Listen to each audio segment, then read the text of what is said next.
ఒక రాజ్యం పాలించే రాజు తన రాజ్యంలో ఒక ఆసక్తికరమైన ప్రకటన చేశాడు. రేపు ఉదయం నా సభకు ఎవరు అత్యంత విలువైన వస్తువును తీసుకువస్తారో వారికి 100 బంగారు నాణాలు బహుమతిగా ఇస్తాను. మరుసటి రోజు రాజసభ జనంతో నిండిపోయింది. ఒక ధనవంతుడు మెరిసే పెద్ద వజ్రాన్ని తీసుకొచ్చాడు. మరొకరు అరుదైన బంగారు ఆభరణం తీసుకొచ్చారు. ఇంకొకరు విదేశాలనుంచి తెచ్చిన ఖరీదైన అత్తరు బాటిళ్లు సమర్పించారు.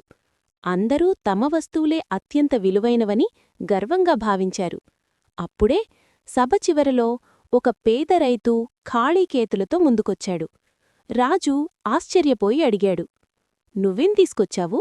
నీ దగ్గర విలువైన వస్తువేదీ కనిపించడంలేదు." రైతు వినయంగా నమస్కరించి అన్నాడు, "మహారాజా, నేను మీకోసం తృప్తి మరియు నిజాయితీ అనే 2 అమూల్యమైన సంపదలను తీసుకొచ్చాను.